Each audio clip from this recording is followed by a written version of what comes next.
नमस्कार दोस्तों, जय हिंद। सभी को वंदे मातरम। और जैसा कि आप जान रहे हो कि हमने काफ़ी समय से भारत के समग्र अर्थात संपूर्ण अध्ययन की सीरीज लगातार जारी रखी है। और इस सीरीज के अंतर्गत हमने पाषाण काल और उसके बाद सिंधु घाटी सभ्यता, उसके बाद में वैदिक सभ्यता, फिर महाजनपद काल की एक एक बारीकी आपके सामने रखी थी। ऐसी बारीकी जो अब तक के YouTube के इतिहास के मामले में आपको कहीं देखने को नहीं मिलेगी। देखिए, नो डाउट हम मानते हैं संसाधनों के अभाव की वजह से पिक्चर क्लियरिटी या फिर वॉइस क्लियरिटी में इतना दम न हो, लेकिन मूल रूप से कंटेंट जो होते हैं वो काफ़ी महत्वपूर्ण होते हैं। आप इस सीरीज को देखने के बाद मैं आपको इतना यकीन दिलाता हूँ, यकीन ही नहीं, ये मेरी गारंटी है कि आप छोटे से छोटे लेवल का एग्ज़ाम से लगाकर यूपीएससी तक के एग्ज़ाम यानी कंपटीशन के लिहाज से एक भी सवाल आपके बाहर नहीं रहने वाला। हम कंपटीशन के हिसाब से हिस्ट्री पढ़ रहे हैं, हिस्ट्री एकेडमिक नहीं पढ़ रहे हैं, ठीक है। यानी हम कोई डिग्री नहीं लेना चाह रहे हैं। कंपटीशन में कोई सवाल बाहर नहीं रहेगा, ये मेरी गारंटी है, ये मेरा दावा है। देखिए, हमारी चर्चा चल रही थी, पिछले वीडियो के अंदर हमने मौर्य काल और उसके वंश वृक्ष की बात की थी। अगर आप पहली बार इस वीडियो पर हैं तो शुरू करने से पहले मैं एक रिक्वेस्ट कर रहा हूं आपसे कि आप इससे पूर्व वाली सीरीज या पूर्व वाले वीडियो देखें तो आपको बेहतर समझ में आएगा। मौर्य काल की हमने चर्चा की थी। इसका मोटे तौर पे समय है वह है 323 ईसा पूर्व से 184 ईसा पूर्व के मध्य, ठीक है। हमने इससे पूर्व मौर्य वंश वृक्ष की चर्चा की थी, मौर्य की उत्पत्ति के बारे में चर्चा की थी। और मैंने आपको बताया था कि मौर्य जो है वह कौन थे, यह भारतीय इतिहास का सबसे विवादास्पद मुद्दा है, ठीक है। आज बात कर लेते हैं सबसे पहले मौर्य सम्राट, जिनका नाम है चंद्रगुप्त मौर्य, जिनका समय है 323 ईसा पूर्व से 299 ईसा पूर्व, यानी 323 BCE to 298 BCE before Christ era. Chandragupta Maurya. शुरू करने से पहले इनकी एक बार पृष्ठभूमि देख लेते हैं। देखिए, मैंने आपको बताया था कि जब भारत पर सिकंदर का आक्रमण हुआ था, अगर आप, मैं फिर कह रहा हूं, मेरे इस वीडियो पर पहली बार हैं तो आपको शायद हो सकता है समझने में थोड़ी सी मुश्किल हो। हमने बात की थी चंद्रगुप्त मौर्य से पूर्व सिकंदर वाले वीडियो पर, और हमने बात की थी कि सिकंदर जो है वह सिंधु नदी तट तक आया था और वापस लौट गया, ठीक है। वो समय था 325 ईसा पूर्व। सिकंदर यानी अलेक्जेंडर, ठीक है, वह वापस लौट गया था। यूनानी इतिहासकार, उसके समकालीन लेखक लिखते हैं कि सिकंदर के वापस लौटने का कारण उसकी सेना थकी हुई थी, लेकिन वास्तविकता क्या थी वो मैंने उस वीडियो में बता दिया था। देखिए, सिकंदर अपने देश वापस लौट गया। वह आया कहां से था? यूनान से। यूनान अर्थात ग्रीस, राजधानी एथेंस, पहले उसे मकदूनिया या मैसिडोनिया भी कहा जाता था, वहां से आया था। और यूनानी लोगों को हिंदुस्तानी लोग कहते हैं यवन।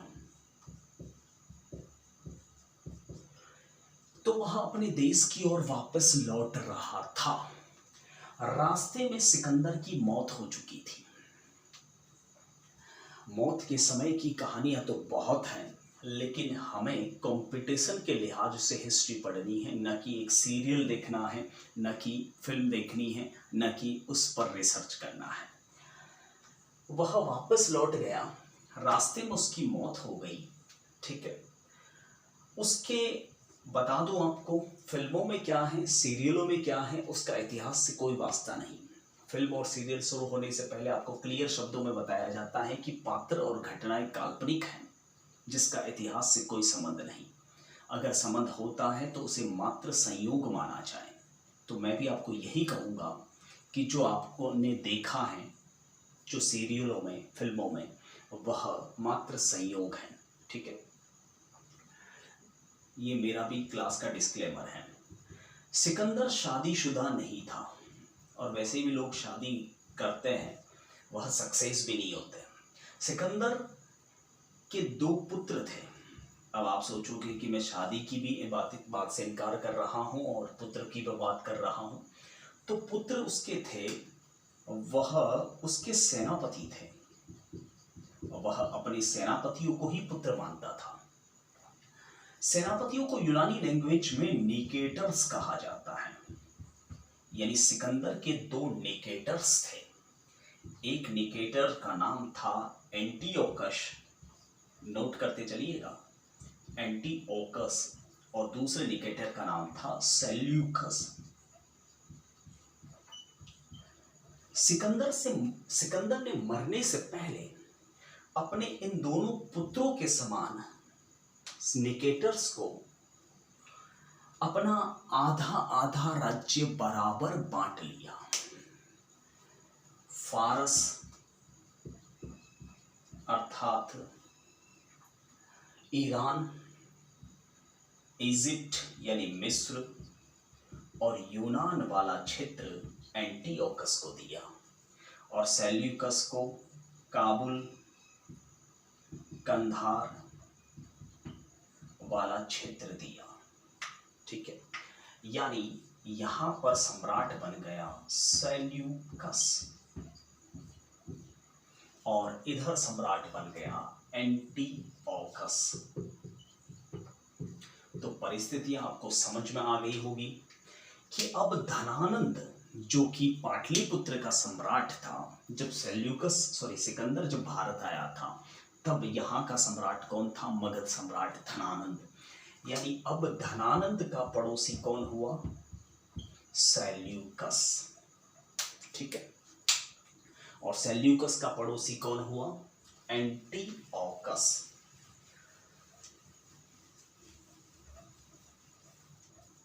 अब बात कर लेते हैं चंद्रगुप्त मौर्य की।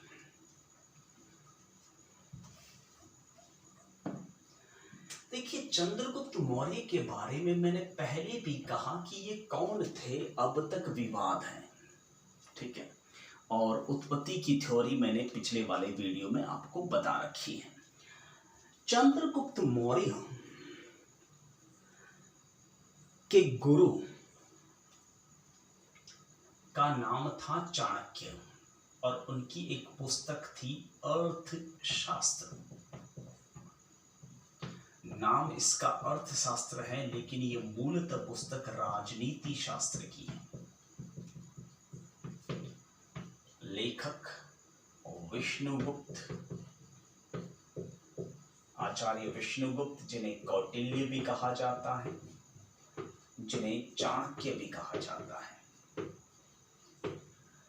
देखिए, अर्थशास्त्र के कुछ वॉल्यूम, करीब 12 वॉल्यूम सोनार गढ़ किले में मौजूद है। यानी अभी मौजूद है, राइट नाउ आप भी देख सकते हैं। और सोनारगढ़ आप जानते हो कहाँ है? जैसलमेर में। जैसलमेर के किले में अर्थशास्त्र के वॉल्यूम पड़े हुए हैं। ठीक है, दूसरा प्रमाण है चंद्रगुप्त मौर्य के काल का, और वो प्रमाण है, वो है इंडिका। लेखक है मैगस्थनीज। ये 2 प्रमाण हैं चंद्रगुप्त मौर्य के इतिहास को जानने के। इसके अलावा कोई भी ऑथेंटिक प्रमाण हमारे पास में मौजूद नहीं है, सिवाय किंवदंतियों के। किंवदंतियां यानी कही सुनाई बातें, और उन कही सुनाई बातों से इतिहास नहीं बनता या इतिहास की चर्चा हम नहीं कर सकते। अब ये दोनों प्रमाण है लेकिन कोई काम के नहीं।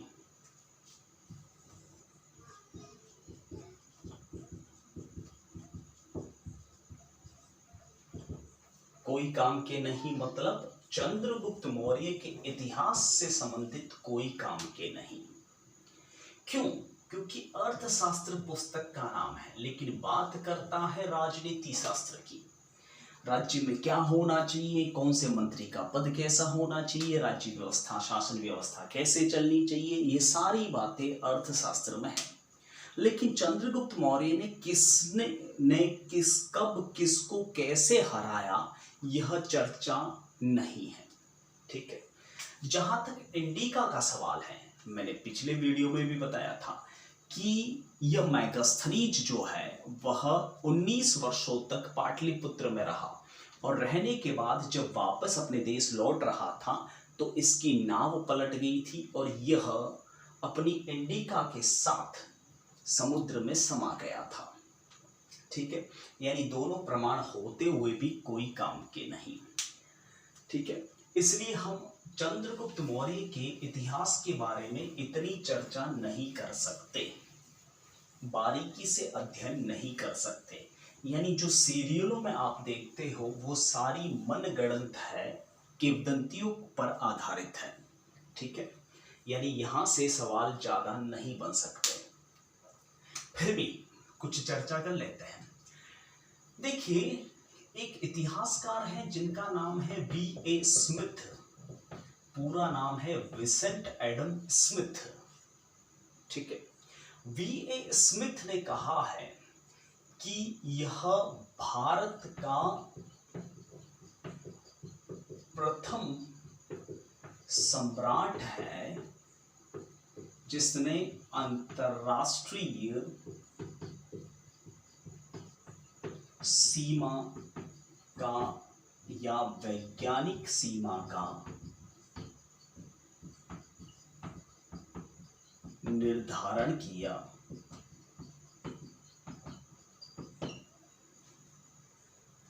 देखिए, पहले बात कर लेते हैं अपन एग्जाम के कंटेंट की और फिर मैं निकालता हूं अपने दिल की भड़ास। स्मिथ साहब कह रहे हैं कि भारत का प्रथम सम्राट जिसने अंतरराष्ट्रीय सीमा या वैज्ञानिक सीमा निर्धारित की। क्यों? देखिए, इससे पहले भारत कहां था हम अनुमान नहीं लगा सकते, क्योंकि इससे पहले वाला समय कौन सा था। अगर हम बात करें पाषाण काल की तो मैंने बताया है पूरी बारीकी से कि पाषाण काल में अलग अलग स्थल अलग अलग जगहों पर थे। तो क्या हम भारत का नक्शा बना सकते थे उस समय कि भारत कहाँ कहाँ फैला हुआ था। उसके बाद बात आती है सिंधु घाटी सभ्यता की। तो सिंधु घाटी सभ्यता के भी अलग अलग स्पॉट मिले हैं, तो हम निर्धारित नहीं कर सकते कि भारत की सीमा कैसी थी। उसके बाद में वैदिक काल की चर्चा करते हैं, तो वैदिक काल में भी उसके समय में कैसा कैसा समाज था, कैसी राजनीति थी, ये सारी चर्चाएं हैं। लेकिन कौन कौन से राजा ने कहाँ कहाँ राज्य विस्तार फैलाया कोई वर्णन नहीं है। यानी भारत की सीमा निर्धारित नहीं होती।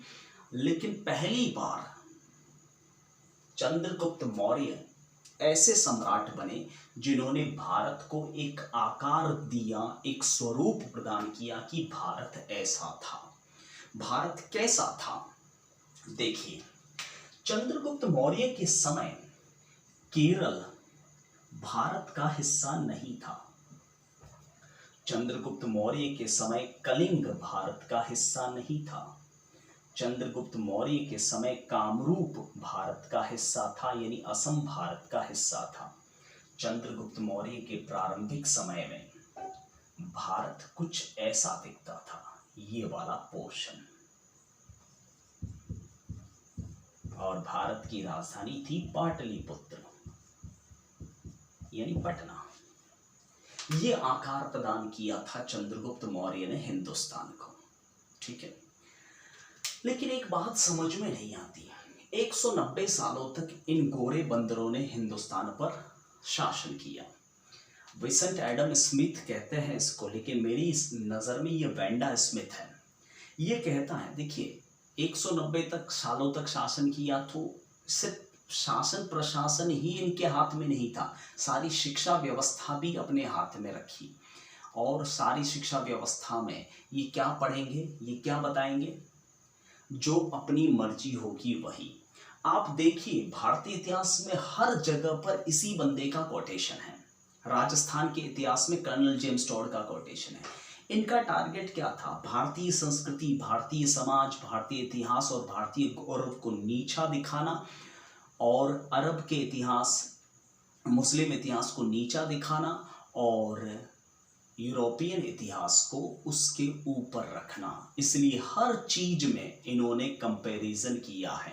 क्या बोलते हैं ये जनाब कि कालिदास जो है वह शेक्सपियर है, भारत का शेक्सपियर है। अरे भैया सच बताओ ना, तो कालिदास के नाखून के बराबर नहीं है शेक्सपियर, तो भैया यूं ही कह देते ना कि जो है शेक्सपियर है वह यूरोप का कालिदास है। बात तो वही थी, लेकिन अपने शेक्सपियर को ऊपर रखना, ताकि क्या है, हम शेक्सपियर पढ़े कालिदास को भूल जाए। समुद्रगुप्त को भारतीय नेपोलियन कहते हैं ये जनाब, जबकि मैं आपको बता दूं नेपोलियन कितना नया आदमी है और चंद्रगुप्त मौर्य कितने पुराने सम्राट हैं। और मैं आपको बता दूं पूरे विश्व में सबसे बड़ा जो साम्राज्य था वह चंगेज खान का था, और दूसरा नंबर आता है समुद्रगुप्त का, ठीक है, जिसको ये भारतीय नेपोलियन कहते हैं। एक्चुअल में ये एक बहुत बड़ी विडंबना रही है हिंदुस्तान के इतिहास की। वामपंथी इतिहासकारों ने अपने हिसाब से तोड़ा मरोड़ा, और ये वामपंथी इतिहासकार किसके इशारे पे चलते थे? प्रारंभ में ब्रिटिश सरकार के इशारे पर, अपने तरीके से भारतीय इतिहास संस्कृति को दबाना और एक ही चीज का हवाला देना, प्रमाण नहीं मिले। मुझे समझ में नहीं आता कि प्रमाण प्राचीन काल में नहीं मिले। मुझे समझ में नहीं आता कि चंद्रगुप्त मौर्य के प्रमाण नहीं मिले, अशोक के कैसे मिल गए? जनाब प्रमाण मिले नहीं, या आपने जानबूझकर दबा दिए? क्योंकि आपको तो सिकंदर को ऊपर रखना था ना, चंद्रगुप्त मौर्य जैसे सम्राटों को दबाना था। खैर ये बहुत लंबी विषय वस्तु है, ये इस पचड़ों में हमें नहीं पढ़ना है। हमारे पास में दो ही प्रमाण है, कुछ देर पहले हमने चर्चा की। पहला है इंडिका और दूसरा प्रमाण है अर्थशास्त्र। देखिए एक बात तो तय है कि चंद्रगुप्त मौर्य ने धनानंद को मारा 323 ईसा पूर्व। धनानंद से युद्ध, और दूसरा भी तय है कि 305 ईसा पूर्व में सेल्यूकस से युद्ध। ये दो युद्ध मौजूद हैं चंद्रगुप्त मौर्य के शासनकाल के, जो कहीं लिखे हुए नहीं हैं, लेकिन पता किया जा सकता है। देखिए धनानंद को जब तक नहीं मारेंगे तब तक इस क्षेत्र के सम्राट कैसे बनेंगे चंद्रगुप्त मौर्य? धनानंद को कहीं न कहीं मारा था चंद्रगुप्त मौर्य ने, और कैसे मारा था ये बात खुद चाणक्य लिखते हैं। चाणक्य लिखते हैं कि युद्धोपजीवी जाति यानी भाड़े की सेना, प्लूटार्क लिखता है कि डाकुओं का गिरोह की सहायता से और साथ में स्थानीय जनता की सहायता से धनानंद को मारा चंद्रगुप्त मौर्य ने। ठीक है, देखिए पिछले वाले वीडियो में मैंने एक पूरी कहानी सुनाई थी। धनानंद ओरिजिनल नाम नहीं है उसका, उसे धन से आनंद मिलता था, इसलिए उसे जनता धनानंद नाम से चिढ़ाती थी। ठीक है, वो नंद वंश का था इसलिए उसे धनानंद कहती थी। जनता दुखी थी क्योंकि जनता का खून चूस चूस के वह धन एकत्रित किया करता था, इसलिए जनता उसे गुस्से से धनानंद कहती थी। ठीक है, तो जनता तो स्वाभाविक सी बात है कि इसके खिलाफ है धनानंद के, यानी जनता खुद चाह रही है कि कोई और सम्राट बने। तो जनता की सहायता से और भाड़े की सहायता से गुरु और चेले यानी चंद्रगुप्त मौर्य ने धनानंद को मार गिराया। कैसे मारा, किस प्रकार से मारा उल्लेखित नहीं है, लेकिन मारा ये तय है, यानी ये पहला युद्ध। ठीक, अब एक बात सोचिए, जरा दिमाग पे जोर डालिए। सिकंदर आया था सिंधु नदी तट तक, वापस लौट गया, हवाला देता है कि सेना थकी हुई थी। ठीक है, लेकिन क्यों वो आगे नहीं बढ़ा? मैंने अनुमान लगाया था कि इस पार वाला राजा बहुत शक्तिशाली था, 1,30,000 हाथी सेना थी उसके पास, चटनी बना देता उसकी। चलो मान भी ले कि नहीं था धनानंद इतना शक्तिशाली, तो जब सिकंदर वापस लौट रहा है तो इस क्षेत्र का राजा कौन बन रहा है? सेल्यूकस। और इधर धनानंद को चंद्रगुप्त मारता है तो इस क्षेत्र वाला राजा कौन बनता है?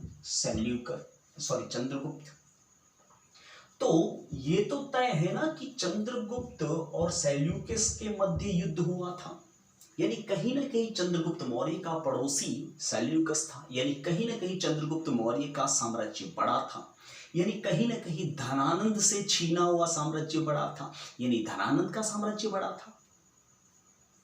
चलो इस तरह से भी यकीन ना हो कोई दिक्कत नहीं। चंद्रगुप्त मौर्य ने 2 युद्ध लड़े, ये तय है।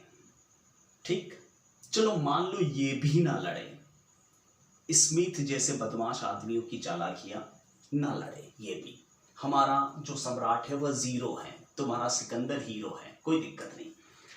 तो एक बात बताइए, चंद्रगुप्त मौर्य के बाद में सम्राट कौन बना? बिंदुसार। और बिंदुसार के बारे में दुनिया जानती है, खुद फॉरेनर कहते हैं, यही स्मिथ जैसे लोग कहते हैं कि उसने कभी कोई युद्ध नहीं लड़ा। उसके बाद कौन सम्राट बना? चंद्रगुप्त मौर्य के बाद बिंदुसार, और बिंदुसार के बाद अशोकवर्धन। दुनिया जानती है, खुद फॉरेनर कहते हैं, प्रमाण भी हैं हमारे पास कि अशोक ने अपनी लाइफ में एक ही युद्ध लड़ा था, वो था कलिंग का एक युद्ध। आप मुझे बताइए, अशोक के जो शिलालेख हैं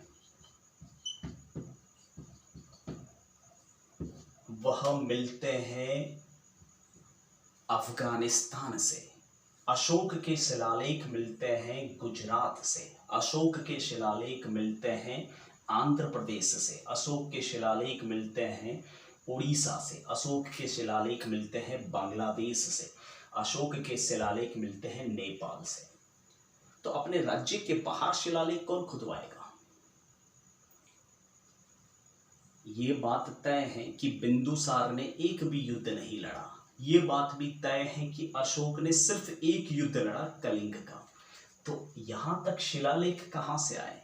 यानी ये राज्य किसने फैलाया? चंद्रगुप्त मौर्य ने। मतलब साफ, प्रमाण मिले नहीं, या तो प्रमाण मिटा दिए गए या फिर इन वामपंथियों ने दबा रखे हैं। 99% भारतीय इतिहास झूठा है, और जब ये बात कही जाती है तो इनको मिर्ची लगती है। खैर, सेल्यूकस से युद्ध, इसकी चर्चा मैं किस आधार पे कर रहा हूं?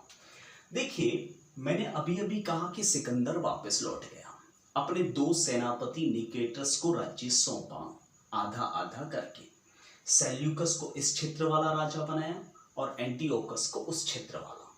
ठीक, अब चंद्रगुप्त मौर्य इस साइड वाला राजा बनता है। ठीक है, तो चंद्रगुप्त मौर्य और सेल्यूकस में कहीं ना कहीं तो ठनी होगी, और सेल्यूकस की दृष्टिकोण से देखा जाए, जो सिकंदर ने काम नहीं किया वह सेल्यूकस करने की कोशिश करेगा, यानी कहीं ना कहीं सिंधु नदी पार करने की कोशिश करेगा, और यही बात तो चाणक्य चाहते थे और चाणक्य ने सोची थी कि चलो कोई बात नहीं, सिकंदर ने तो सिंधु पार नहीं की, लेकिन आक्रमण खत्म नहीं होंगे, इसलिए वह किसी योग्य सम्राट को बिठाना चाहते थे पाटलिपुत्र पर। तो हुआ यही था। इंडिका के अनुसार पुस्तक मेगास्थनीज की लिखता है खुद मेगास्थनीज, जो कि सेल्यूकस का ही दूत है, लिखता है कि सेल्यूकस ने सिंधु नदी पार करने की कोशिश की और दोनों के मध्य सिंधु नदी का युद्ध हुआ और उस युद्ध में हमारे सम्राट सेल्यूकस हार गए। अब सच्चाई सुनिए, हारे नहीं थे, ये भी झोल है। दरअसल हुआ ये था कि जब सेल्यूकस ने सिंधु नदी पार करने की कोशिश की, तब सम्राट चंद्रगुप्त मौर्य एक बड़ी सेना के साथ गए। देखिए यहां पर पॉइंट को पकड़ना, प्रमाण नहीं है इसलिए मैं इतनी बारीकी से रिसर्च कर रहा हूं टॉपिक के अंदर तक जाकर। कहीं ना कहीं सेल्यूकस और चंद्रगुप्त पड़ोसी थे, तभी तो युद्ध हुआ। सम्राट चंद्रगुप्त मौर्य एक बड़ी सेना के साथ सिंधु नदी के किनारे पहुंचे और वहां यवन सेना, क्योंकि ये भी तो यवन है, यवन सेना चंद्रगुप्त मौर्य की सेना को देख के ही डर के भाग चुकी थी, बिना युद्ध लड़े हथियार डाल दिए थे। और वो क्यों भागी? हाथी, जनाब हाथी। मैं पहले बता चुका हूं कि हाथियों से यूनानी सैनिक डरते थे और ये बहुत बड़ा खौफ था और हाथी उस समय का सबसे बड़ा हथियार माना जाता था। और इस वजह से चंद्रगुप्त मौर्य से संधि करनी पड़ी और संधि करने के बदले अपनी पुत्री हेलेना, जिसे कॉर्नेलिया भी कहा जाता है, का विवाह चंद्र से करवाया। यह भारत का पहला अंतरराष्ट्रीय वैवाहिक संबंध है, अंतरधर्मीय वैवाहिक संबंध है, जिसका लिखित प्रमाण है। ठीक है, लिखित प्रमाण मौजूद है किस पुस्तक में? इंडिका में। देखिए, तो इस आधार पर सेल्यूकस के दामाद बन चुके हैं चंद्रगुप्त मौर्य। तो दामाद जी को दहेज में भी तो कुछ देंगे। जी हाँ, दहेज में दिया था पेरिस पेरेंडाई, एरिया बैक्ट्रिया और हेरात, यानी काबुल, कंधार और सिंध दहेज में दिए। यानी चंद्रगुप्त मौर्य की सीमाएं अब फैल चुकी थी हिंदू कुश पर्वतमाला तक और सेल्यूकस की स्थिति यहां हो चुकी थी। ठीक है, तभी तो अशोक के शिलालेख ठेठ अफगानिस्तान तक मिले हैं। ठीक है, और बदले में चंद्रगुप्त ने क्या दिया अपने ससुर को? 100 हाथी। आप इसे 100 हाथी मत समझिए, उस समय का सबसे बड़ा हथियार था और सेल्यूकस ने इन्हीं हाथियों को दिखा दिखा के पूरा दक्षिणी रूस तक जीत लिया था। ठीक है, तो चंद्रगुप्त मौर्य के ये प्रमाण है हमारे पास। और इंडिका का पुनर्लेखन करने वाले जो यूनानी लेखक हैं, Diodotus, Strabo, Arrian, Pliny, Plutarch, Justin और फिलार्कस ने ये बातें फिर से लिखी, यानी इंडिका को पुनर्जीवित किया। ठीक है, साथ ही साथ यूनानी लेखकों ने चंद्रगुप्त को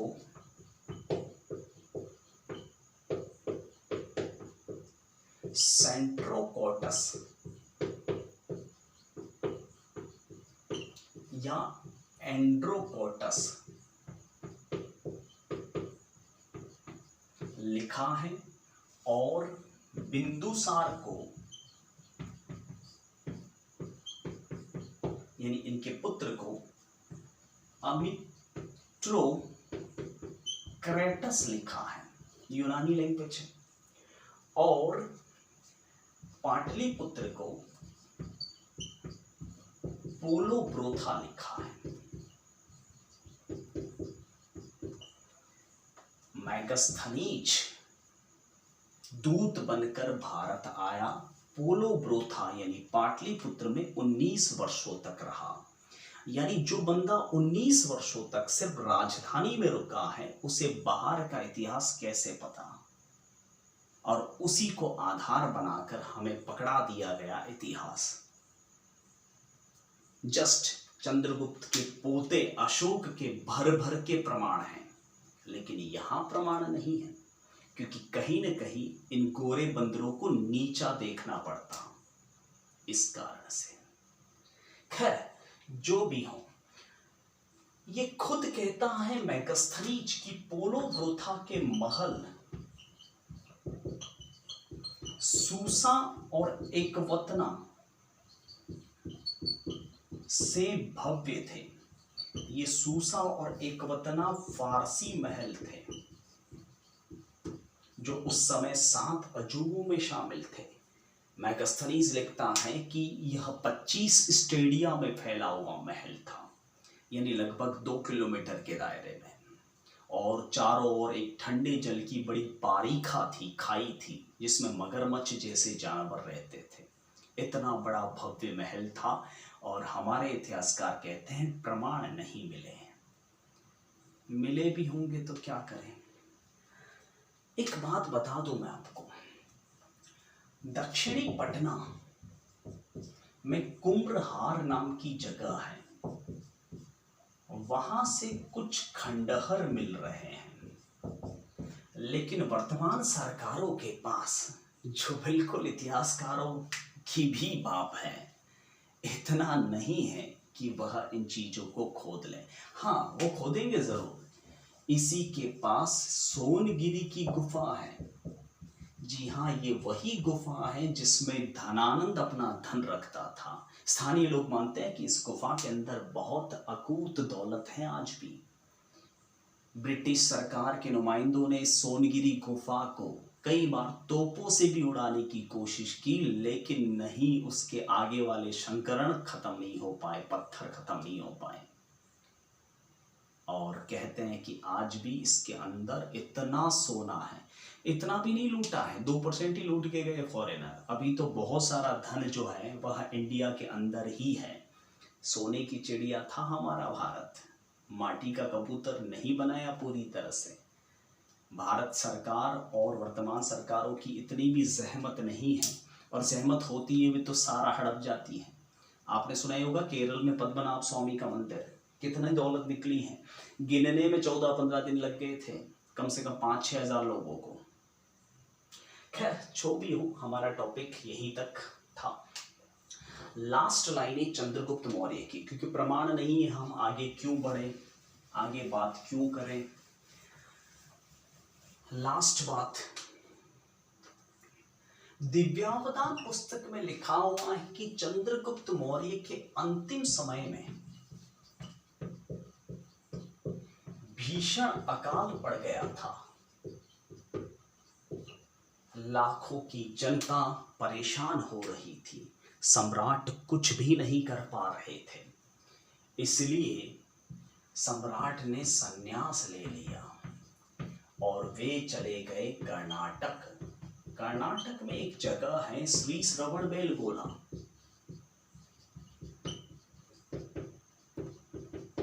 जहां दिगंबर जैनों का एक प्रमुख तीर्थ है,